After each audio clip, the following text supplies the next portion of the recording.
In our past lesson, especially the dual phase of research, we learned that products of research are quite beneficial to humanity. This has improved the way of life people live and have paved the way to their advancement. However, some of these are detrimental to man. It can affect them negatively. And because of this dual phase of research that brought in good as well as bad, this led to ethics in research. So, what does ethic mean? Ethics would refer to the appropriate behavior of a given group, community, institutions, or organized group, whatever this may be. It may be a group of researchers, it may be a group of soldiers, it may be a group of professionals. But within this given group, we have standard appropriate behavior which is part of the culture of that particular group. When we say culture, we mean the way of life of these various groups. So each group would have their own standard or culture to which members would adhere. Now, for instance, in school, we have the culture for advancement, intellectual advancement. Now, because of this intellectual advancement, we are supposed to work on and do whatever could help us advance intellectually. But some do not adhere to this type of culture. Some do copy, which is unethical and at the same time immoral. Now, this ethics is intertwined with moral or legal aspects. That's why, because of this relation or because ethics is intertwined with this, it is mistaken as either moral or legal. Although some basis of legality or morality would also be ethics, and some basis of laws would be the moral and the culture of the people in that particular place. That's why they are sometimes taken as the two others or are intertwined with one another. But there is a difference between these three. When we say ethics,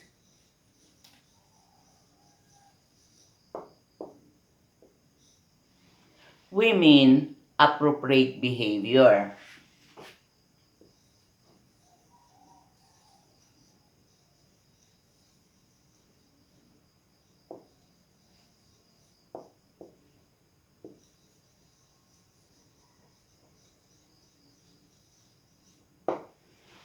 Which is part of the culture or the way of life of those people with it. that particular organized group. When we say moral,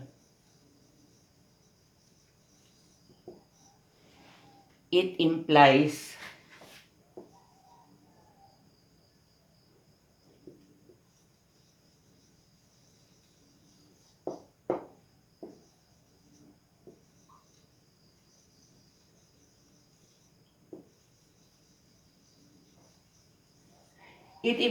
right or wrong based on natural law.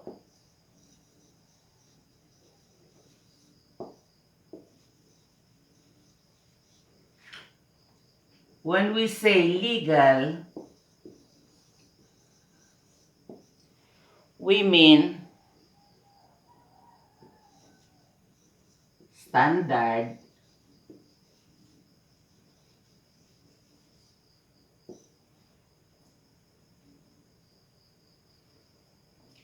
uh, standard behavior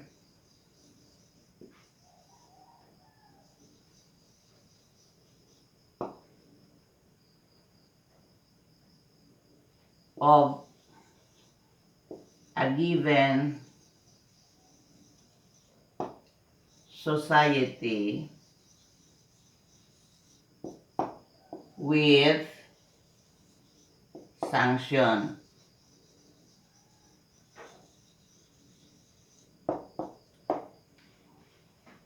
So, magkakaiba sila, no? Kaya lang, itong legal na ito, kung minsan nakabase yan dito sa moral at saka sa standard behavior ng isang community or nation. So, whatever is an appropriate behavior which they have put in their legal laws and regulations is influenced by ethics. And the standard for what is right and wrong is also the basis of our legal laws. Anong ibig kong sabihin ng appropriate behavior? What is culturally appropriate? For example, if you have a friend and if this friend of yours is, for instance, a sultan of a given island in another country, would it be appropriate for you as a commoner to request him or give him orders to do something for you? Hindi ba? Hindi yun appropriate? Hindi proper para sa isang commoner na utusan niya yung member ng royalty ng isang country. Pero kung hindi mo alam, di excuse ka lang noon, no? So I have a friend one time when I was studying at UP. This friend is someone close to me. So sometimes I would have the, what's this? The leeway to ask him to run errands for me. Sige, utusan ko siya kung minsan. Lalo na kung wala akong time. So I'd ask him, could you buy me a plane ticket? Because he has his own ride. Oh, okay, ate, he said. I'll willingly do that for you. So, just give me the data so that I can more or less buy you that ticket which you need in going home. So, I would hand him the data and hand him the money. Kung minsan, kulang ang money ko, siya na lang ang magdagdag. When he comes back to the dorm where we are staying, he hands me the ticket. So kung kulang, it is ethical and moral behavior on my part to repay him for whatever extra he has put in to that ticket. So, kung ano man ang kulang ko, binabayaran ko rin siya, no? Because that would be ethical and at the same time, moral on my part to do it. Ngayon, hindi natin masabi illegal, no? Kaya ang illegal would involve crime. So, kung minsan, ang behavior ng tao is, what's this? Conditioned by what ethics demands and what morality demands. Itong moral na ito, alam natin kahit walang magsabi sa atin that this particular behavior is right, this particular behavior is wrong. Alam natin na right yan siya, alam natin na wrong yan siya. Dahil sa when we were created, when God breathed life into us, we had that split of a second encounter with God who is goodness. So more or less, kahit sabihan ka na mali yan o hindi yan mali, alam mo talaga na kuan yan siya. Mali dahil sa yung connection mo kay God. When He breathed life into you, as you were born, then you have that capacity to discern the right from wrong. Now, when I was young, yung buhay pa ang mga parents ko, may culture sa bahay na ang babae hindi dapat magpunta-punta kung saan. So, if somebody would invite you to go somewhere, my father would tell me, ask him to see me for permission. So, sabihan ko ang friend ko, sabi ko, if you want to take me out, you ask my father's permission. Very, kuana yan ngayon, no? Yung sabi nila ay old-fashioned. Pero, alam mo, meron din good dyan. Kasi anong sabi ng tatay ko, if something wrong happens to you, I would know the person responsible. I could see him and ask him about the incident. Pero kung hindi mo sabihin sa akin, wala akong mapuntahan at saka matanungan kung napano ka na. So, part yan ng culture ng tao, no? Part yan ng hindi hindi lahat ng tao, pero culture yan sa bahay namin.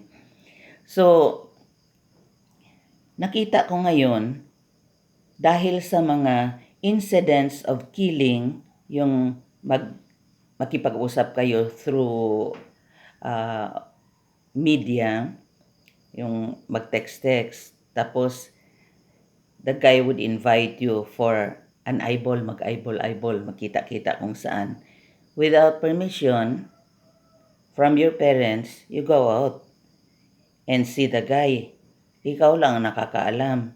So if you can't come home after a number of days, yun pa, mag-report ang parent mo sa pulis. So nang mahanapan ka, baho ka na, namatay ka na. So, mas maganda rin, no? Yung tinuro sa akin ng tatay ko, which I'm, sharing with you.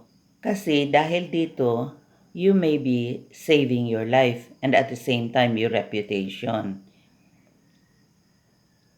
Sabi niya rin, kung babae ka, huwag ka magpunta-punta doon sa bahay ng lalaki. Hindi mabuti yan. Hindi maganda yan sa culture natin, no? Pero ngayon, nag-iba na. Magpunta ka, pwede ka rin magpunta kung friend mo yung tao, tapos may kailangan ka sa kanya. After your need, you can go home right away.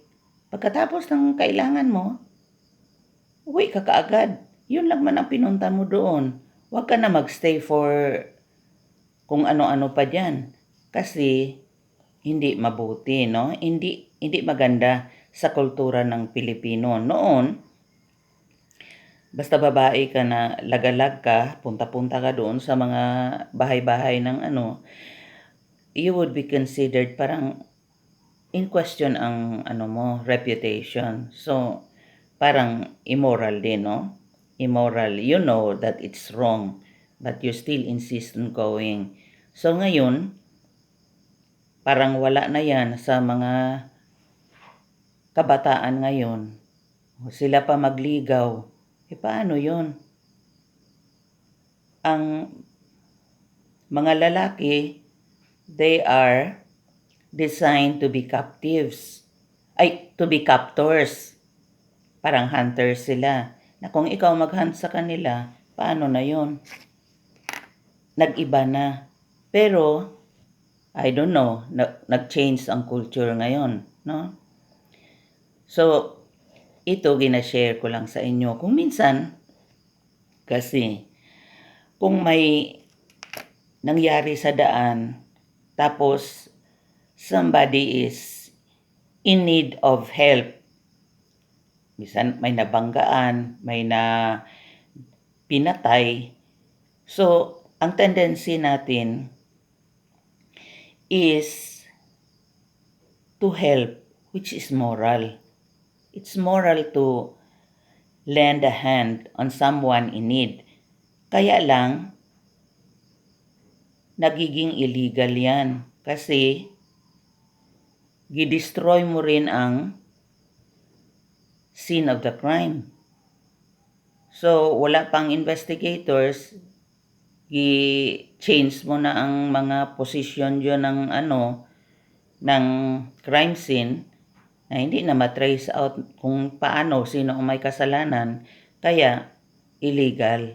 Kahit moral siya, illegal siya. So, may difference dito sa tatlo. Ang sa atin lang, ang legal has been based on what is moral. Kasi yung basis ng laws natin, yung right and wrong, which is part of natural law. Natural siya kasi pagka anak ng isang tao, kahit hindi mo turuan yan, alam niya na mali. Alam niya kung tusukin niya ang mata ng kasama niya, mali yon, kahit walang nagturo sa kanya, no? So, tayo, we are born with a sense of right and wrong, and at the same time with freedom, free will, no? Kaya lang ang freedom natin is conditioned up to that point in time where the freedom of others begin. Hindi tayo allowed for a license. You can swing your hands freely, you have the freedom to swing it, but when you strike somebody with that swinging hand, then your freedom ends also in that aspect of swinging your life, your hand, I mean. Ngayon, sa research, dahil sa, balik tayo sa concept of, sa concept of ethics, itong ethics na ito came about because of the dual face, no? Meron masama, meron din mabuti na galing sa research. Kaya, ang research world have convened and worked out this standard ethics among researchers.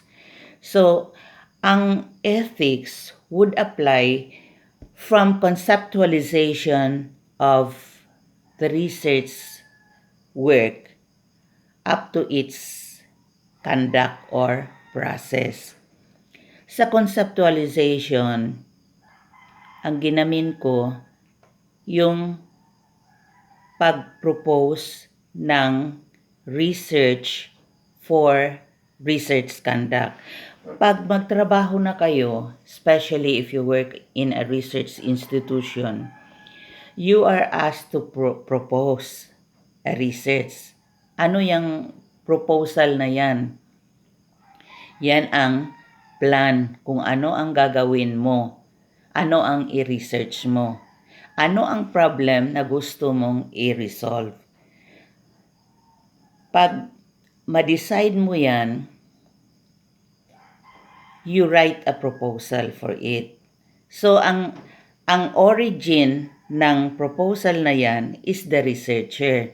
So, kung ikaw ang nag-originate na yan, ang culture among researchers is to give credit where credit is due.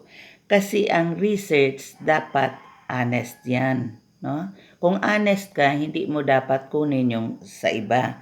Kung sino ang nag-propose na yan, ng research na yan, siya ang dapat makinabang doon. Bakit ko nasabi ito? Kasi when you propose something and it's worth funding, the funding agency would contact you and send you the amount that you have indicated in your proposal. So pag i-release nila yung fund, ma-work out mo na yung research mo. Na dito sa budget ng research, meron dyan ng budget for honorarium. Ang ibig sabihin, aside from the pay that you get from the institution where you are connected, may extra pay ka from the funding institution. Noon, ang time namin, parang 3,000 to 6,000 yung extra mo over and above your research. Kung may 4 ka, may extra ka na 24,000 or 12,000 over and above your salary. Kaya kung minsan dito sa area ng proposal making, sa conceptualization ng problem, meron na dyan problema ng morality at saka ethics. May mga moral at saka ano na yan dyan. Kailangan accurate, kailangan objective ka, kailangan honest ka as a researcher. Kaya kayo na under sa klasiko research, ayaw ko makopya. Kasi I'm training you towards honesty. Ang country natin, problema yung corruption. Bakit nagiging problema? Kasi hindi na-train ang tao magiging honest. Kaya kung honest ka, at saka objective ka rin, alam mo na yon hindi iyo. So, kanya yon. So, bakit mo kunin? Bakit mo kopyahin? Ito, may mga, dahil dito sa ang iba kung minsan, mahirapan mag-isip ng kanilang problem. Ang iba nagaproblema dahil walang problem. Ang iba nagaproblema dahil kay may problem sila. So ngayon, ito kung researcher ka at saka marunong ka mag-isip ng problem na worth funding, marami kang proposal, marami kang extra income. Kung minsan, dito sa research, mayroon din piracy. Ang ginamin ko, piracy, pirata. Hindi ba sa dagat may mga magnanakaw? May mga robbers at sea. Ang term sa kanila, pirates. May robbers sa land. So, kung sa roads ka na awaiting for travelers to pass by and for you to rob them, ang tawag sa'yo, bandit. Kung dito ka sa bahay-bahay, robber ka, no? So, lahat yan, robbers, magnanakaw. So, may mga kuan talaga, cases na may piracy kahit sa research. Meron na yan ethics, meron na yan standard behavior ang mga researchers, pero nagkakaroon pa rin ng mga breaches on ethics. So, dahil dito sa mga breaches na ito on ethics, ginanakaw ang ibang proposals for their own use. Kaya kung minsan ang ibang researcher sabi niya, ay ako man ito na-propose. Bakit sa pangalan niya na ito? Kung minsan, yung boss magpa-submit ng ng proposals. O sige, submit kayo kasi padala natin for funding. Eventually, makita mo na lang yung trabaho mo sa kanya na pangalan. Kaya, iba talaga ang tingin mo sa tao na magnanakaw din. Mahirap. Na ngayon, kung kopyahin mo, parang ganun lang yan. Kopyahin mo ang trabaho ng iba. Lagyan mo ng pangalan mo. So, it's unethical. It is at the same time immoral.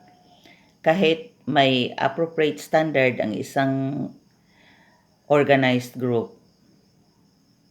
Tapos sa klase natin, may policies tayo na ganun, may nagakopya pa rin.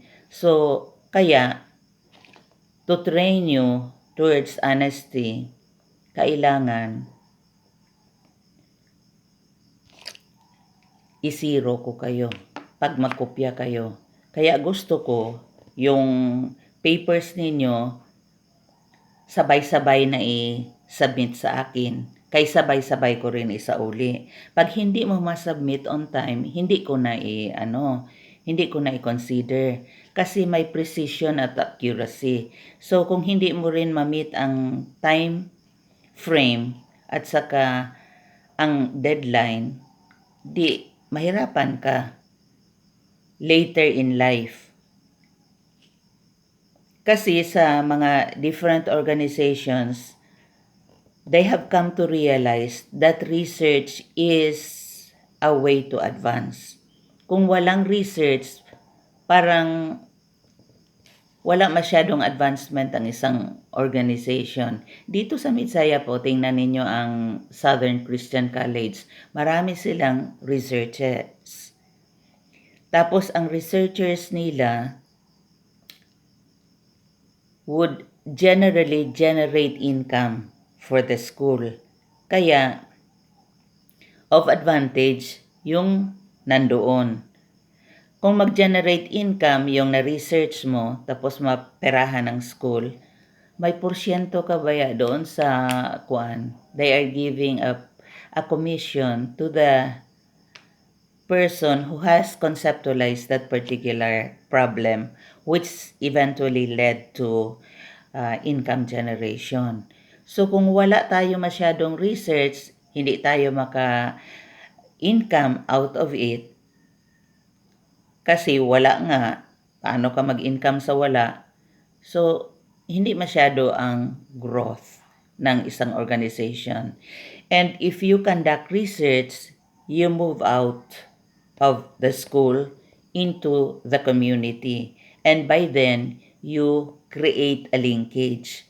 O pag makilala ka ng isang community na doon ka nagapunta sa kanila, kaya naga-research ka, and in a way, ang research mo makatulong sa kanila, they would have a good idea of the organization where you came from. So, naga-increase din ang enrollment ninyo in that particular instance, no? So, itong research na ito, nakakatulong din ito, no? Nakakatulong. Especially if you practice ethics and morality in the conduct of research. Ngayon, determined masyado ang research world towards the actualization of standard ethics for the conduct of research. This is an offshoot of the incidents which took place during the war, ang isa, no? Tapos ang isa, when syphilis came about and was a problem to the public. So, ngayon, during the war kasi, captives of war or the prisoners of war are being concentrated in a concentration camp. So doon sa concentration camp, wala kang magawa kasi captive ka nga, priso ka. So ang captor mo, the victorious party, owns you and can do anything on you. Wala kang choice talaga. Kahit patayin ka doon, wala kang choice. Hindi ka na rin maka-fight back. Kasi if you fight back, ganun din ang mangyari. Mamatay ka rin. So, ito ang nangyari during the Second World War. Yung mga prisoners of war doon sa Nuremberg, Germany, ginawa silang parang mga guinea pig during experimentations. So, doon, when they would like to test medicine, they would do it to the prisoners. So, kung mali yung medicine nila at saka mamatay ka, okay lang. So, gruesome experiments talaga ang ginakandak nila, tapos gina-subject nila doon ang mga prisoners of war. So, kaya nagkakaroon ng yung Nuremberg war crimes trial because of the crimes committed in that area. So, nakita ko sa documentary yung place lang, wala naman yung mga prisoners of war. Nangamatay na yon kasi 1940s man yung na yon, yung war na yon. Wala na yun ang mga tao na involved doon. Kaya lang hindi maganda yung ginawa nila sa mga tao.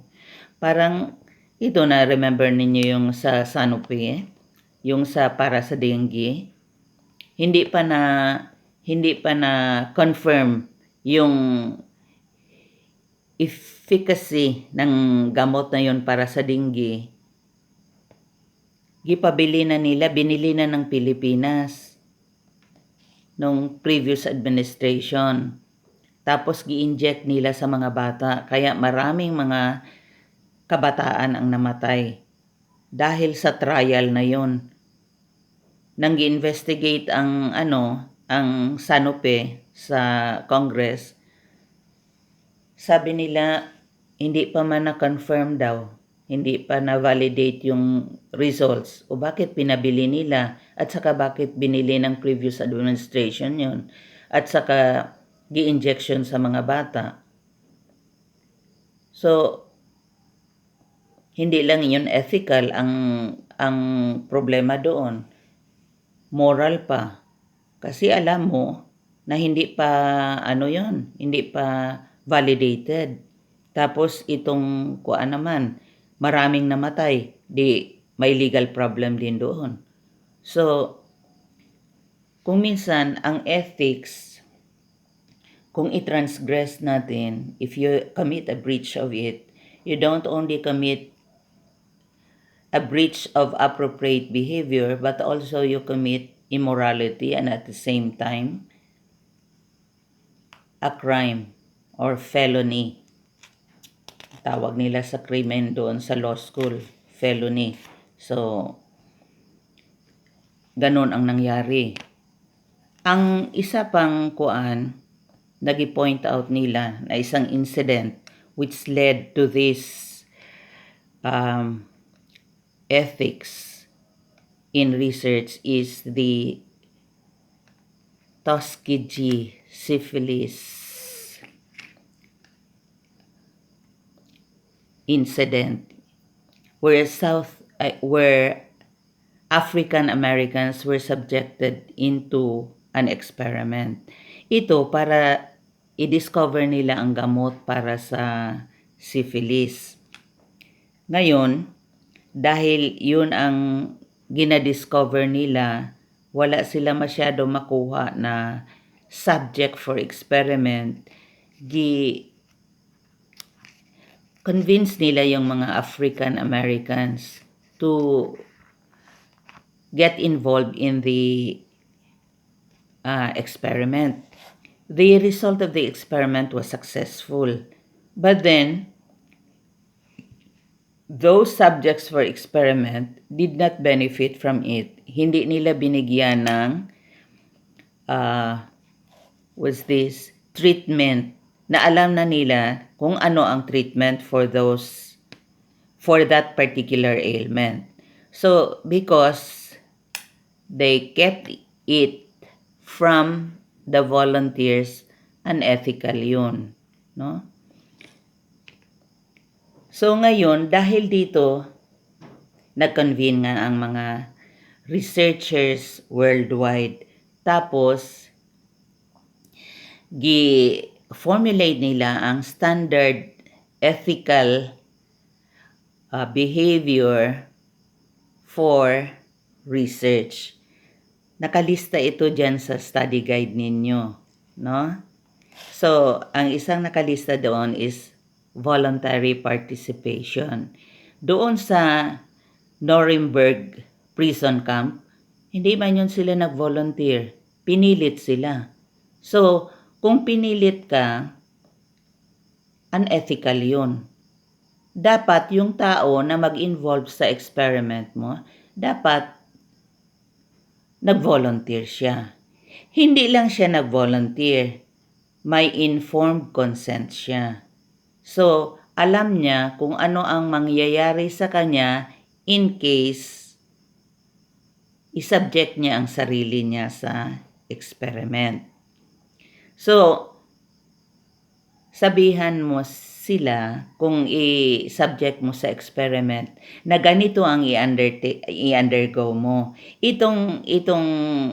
Ito sa process na ito, no? We are now talking of ethics in the research process. So in the process of conducting research, you have to have voluntary participation on the part of the subjects of experiment. So, sabihan mo sila kung gusto nila, and then they would volunteer for the experiment.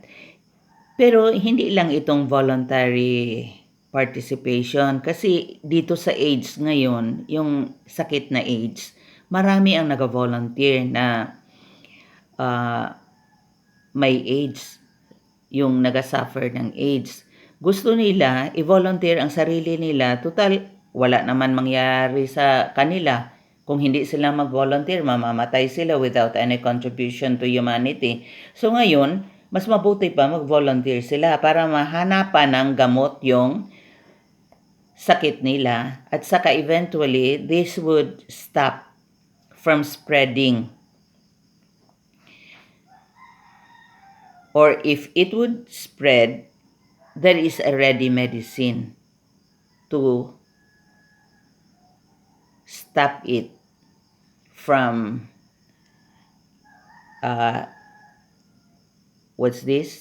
contaminating others. So, pag ma-cure ka, these medicines would be able to treat you.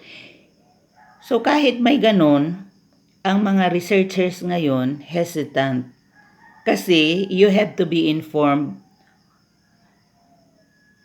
of the effects of that particular experiment.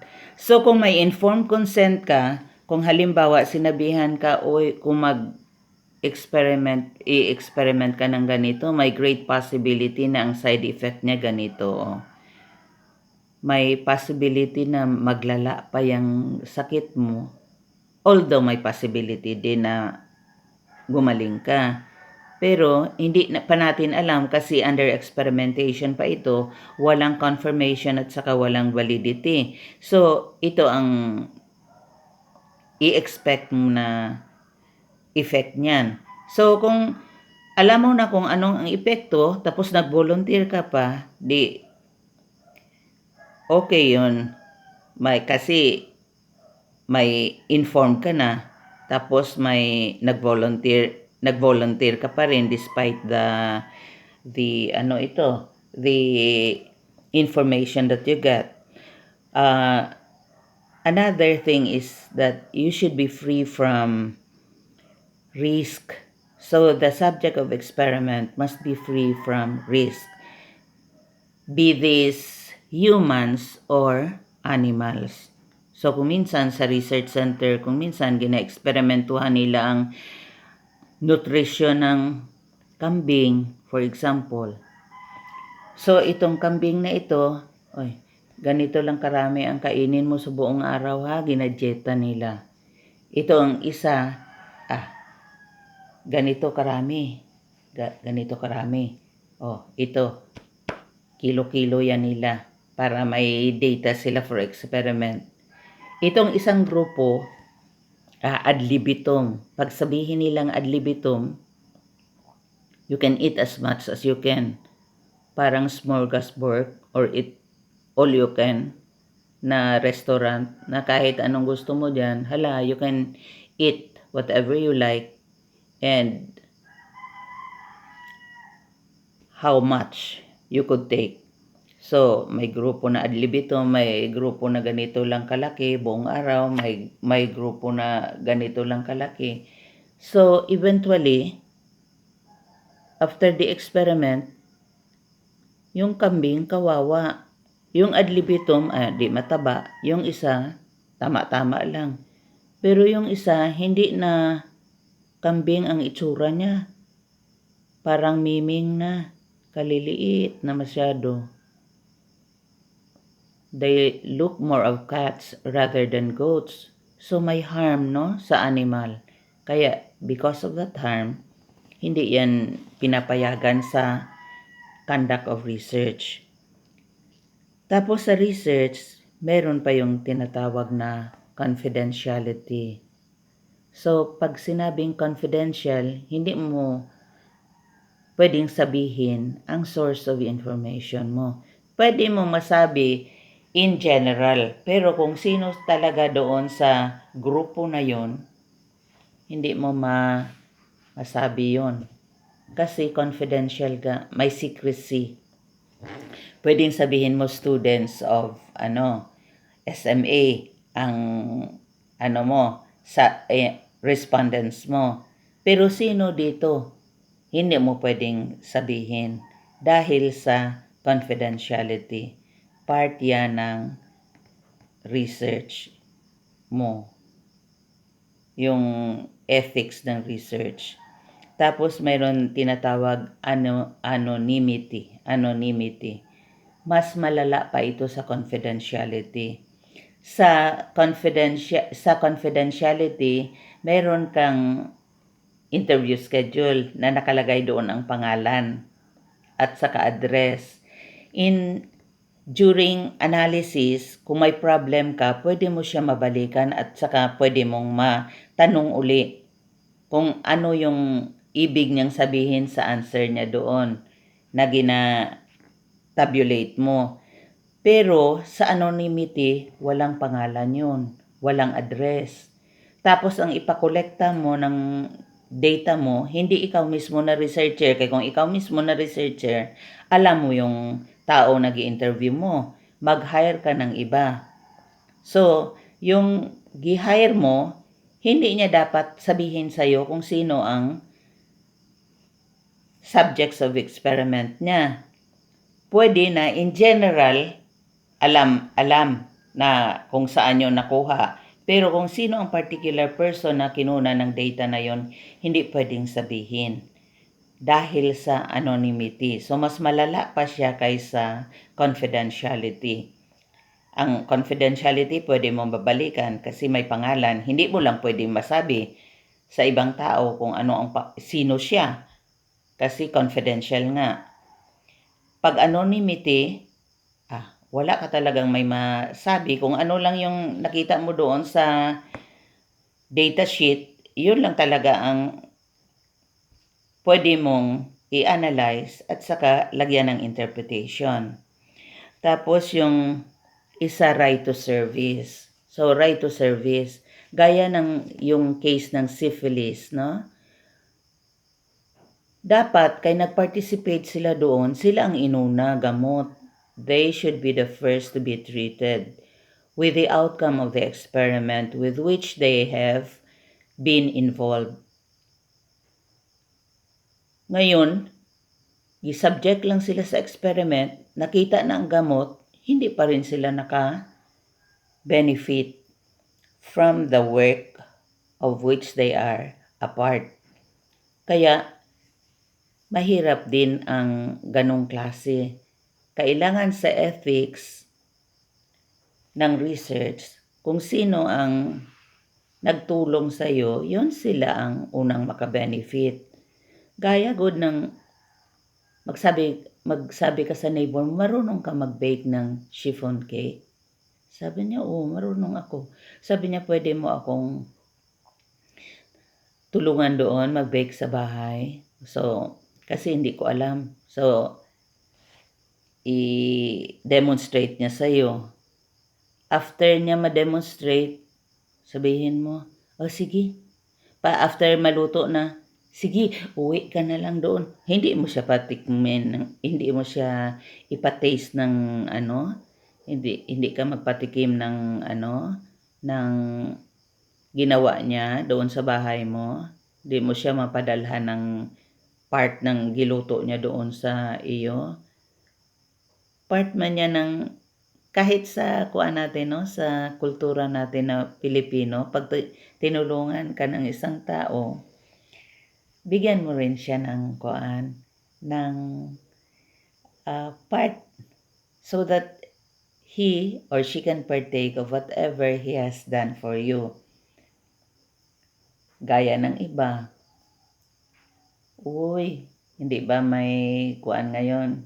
May mga, kasi God made everything, both the visible and invisible. So, ang ibang tao, gifted na maka-communicate sila sa invisible. No, tulungan mo daw ako. Kung maka-communicate siya, tulungan mo daw ako. Tingnan mo daw kung makahanap ng gold dito sa area ko. Isomo ng tao na may mga friends na hindi makita. Somo niya doon sa area. Tapos i-relay ng tao na yon sa iyo na mayroon nga gold. Sabi niya, pwede ma-request sila na tulungan ako magkuha. O pag ginakuha na ang gold, sabihin niya sa nagtulong, ay, wala ka na labot dito ha. Hindi ka nakasali. Mabuti ba yon? Hindi man yon mabuti. It's really unethical. So, ang ethics is a practice among researchers to give credit where credit is due. Kasi yan ang scholar, kung researcher ka, you are considered a scholar because you are contributing information to an existing body of knowledge. So, may contribution ka sa body of knowledge which is being utilized by humanity. Tapos, kung scholar ka, dapat honest ka, no? And you should give credit where credit is due. So, kung ano man ang ginawa mo, dapat nakalagay doon ang pangalan mo. Kung ano ang ginawa ng ibang tao, dapat doon ang pangalan niya rin. Tapos, ngayon, sa research, kung magawa tayo, may mga tao tayong hininga ng tulong. So, if we ask their help, we should acknowledge them also. Kaya may portion for acknowledgement. Sino ang nagtulong sa iyo, dapat i-thank you mo. Kung nagsulat ka rin ng libro, pwede ba pakibasa, pakitingin kung ano ang mali, kay kung minsan maraming typographical errors. Kung ikaw ang nagawa, pagbasa mo, kay yun ang nasa mind mo na word, paningin mo kahit nagkabaliktad ang mga letters doon, paningin mo, parang correct ang spelling. So, you need to have it subjected to other people to scrutinize.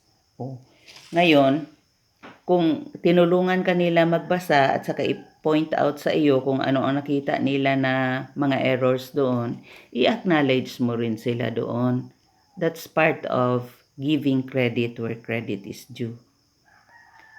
So, dito sa research, accuracy. Hindi mo pwede doktor-doktoran yung kuan mo, yung data mo. Kung ano ang na-collect mo, yun talaga ang basis. Kaya, yung sa activity 1 gani ninyo, sinabi ko na sa inyo na ang basis ninyo for data collection, yung film. So, kung ano ang nakita ninyo doon, yun lang ang ilagay ninyo. So, kung ano ang na-observe ninyo, na halimbawa sinabi ko, sino ang mga involved doon? Anong grupo? So, sa hunters group, ito ang community, ito ang pangalan ng tao na nandoon. O kung hindi nyo malagay ang pangalan, kasi ano lang man yun, verbal ang tawagan nila doon. Kung hindi mo makatch up masyado, pwede mong ilagay lang ang sabi leader of the Bushman, ganyan. So, ano ang technology nila? So, marami man silang technology kung manotice mo. Kaya kailangan keen ang eyes ninyo for observation. Tapos, ilagay ninyo para accurate at saka precise. Tapos, kung ano ang use niya doon, naka-base doon sa film. Hindi na yung gi-imagine mo, ito ang effect niya. Tama man din na may effect na ganun. Pero, yun ba ang effect niya? Yun ba ang gamit niya doon sa film na yun? So, kailangan precise, objective. Objective in the sense na kung ano yung naobserbahan mo, yun ang isulat mo. Precise dahil, at saka accurate dahil sa kung anong nakita mo, yun ang dapat mong isulat dyan sa paper mo.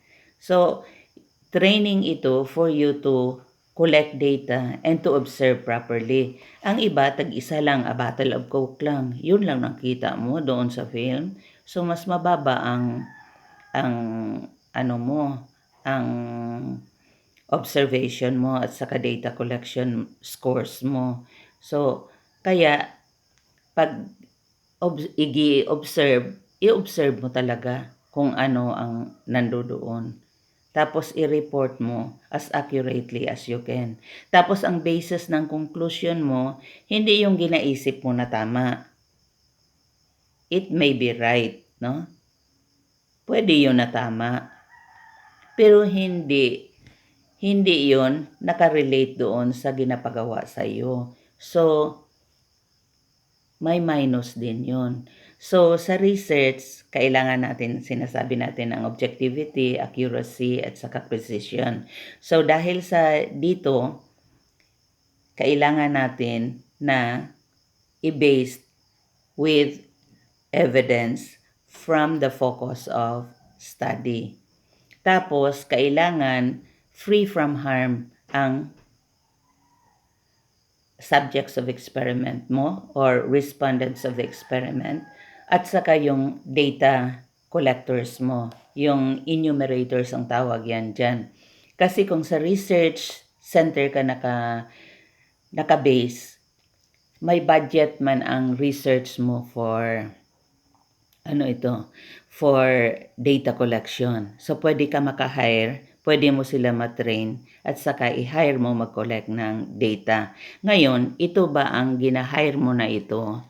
Pwede ba ito na papuntahin mo doon sa area na yon na no harm would befall them? Kasi kung may harm sa kanila, mahirap din. Kung minsan kasi, kahit ang researcher mismo magpunta sa area of research, may mga experiences din sila of harm. Gaya ng isang kasama ko, propose siya ng Project Beautiful. So, ang Project Beautiful niya, mayroon mga poultry raising, tapos other livestock raising, vegetable raising. Ngayon, pinuntahan niya ang barangay. Yung isang barangay na yon, gipramisa ng local government na bigyan sila ng mga sisiw para makaroon sila poultry. Ngayon, gumawa sila ng poultry. Hindi man dumating yung sisiw.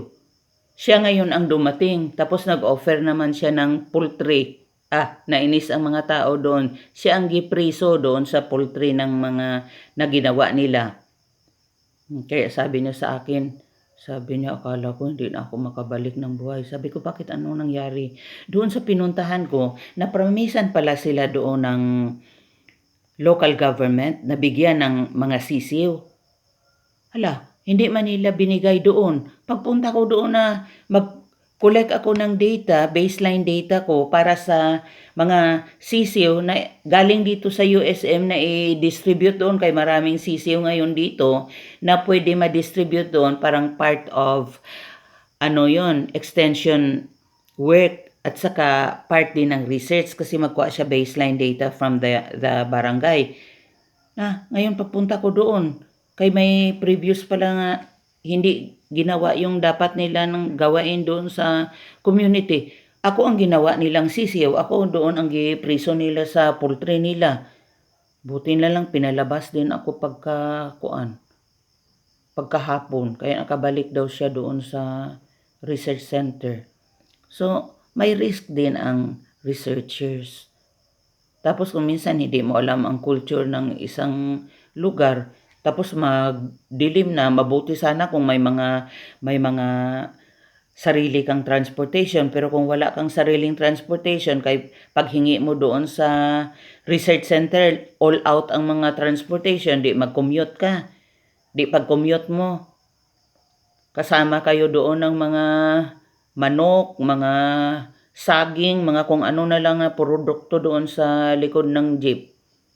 Pagkatapos mo interview, wala ka nang masakyan pa uwi. Sabi ng isang tao doon sa akin na wala ka naman masakyan. Siguro, sabi niya, para safe ka, doon ka na lang matulog sa bahay namin pero kay may patay man. Sabi ko, pero sabi niya, sige lang kayo ang patay sa baba man. Doon lang kayo sa second floor. So, mabuti na lang kasama ko yung husband ko. Doon sa second floor kami natulog. Yung nag-entertain, lalaki man yun. Hindi niya alam kung saan kami patulugin. Tinuro niya kami doon sa isang kwarto na maraming nakahilyerang katre. Sus, paghating gabi, nagdatingan, yung nagabantay doon sa baba sa patay, nag-akyat naman kay matulog. Di ginising kami kay ang room pala na gi-prepare para sa amin doon sa dulo. So may room na doon. Di nagbangon na naman kami punta doon kasi hindi alam ng kuan na yon ng tao na yon kung saan kami patulugin. Ang alam niya na gatulog mga tao doon sa isang kwarto na malapad, maraming kuan. So, pili ka lang doon kung saan ka. Parang sa Snow White and the Seven Dwarfs ba, nakahilira yung mga teras ng dwarfs. So, si Snow White ang nakabalandra doon tulog across the cots of the dwarfs. So, kinaumagahan, may ugali pala sila na hindi ka pwede maligo. Na ako, kay mag-hike ako, naligo ako. Tapos sabi nila, paano na ito? Kay may naligo. Sabi ko, Ay hindi man siguro kuan, ginabawal lang siguro ang nagapaligo doon sa may patay kung hindi sila nakatulog. Kasi makapasma man. Mapasma ka man kung wala kang tulog tapos maligo ka. Makapatay din, no? So ako kay natulog man lang ako kagabi. So pwede na lang siguro ako nito nakaligo. Kay mag-hike man ako. Masyadong mainit. So, isa yan sa mga kuan ng researchers. Kung minsan wala kang makainan sa daan, di paglabas mo may kuan, may bakery. Katagal man ng sales lady magkuan ng attend sa iyo. Di habang nag-attend siya doon sa iba, kain-kain ka na, dampot ka na lang kayo, nagutom ka na, dampot ka na lang ng pan doon, tapos kain mo, bilangin mo lang para pag puntay niya sa'yo, alam mo kung ilan ang nakain mo, sabihin mo lang sa kanya, tapos padagdagan mo na lang. Kasi ito ang mga kuan talaga ng researchers. So, may mga joys din, may mga kuan din, no? Pathos na involved sa research. May mga harm, may mga good things din, benefits out of it. So, ito, after this, mag-ano na kayo ng kuan ninyo, ha? Mag-activity on ethics.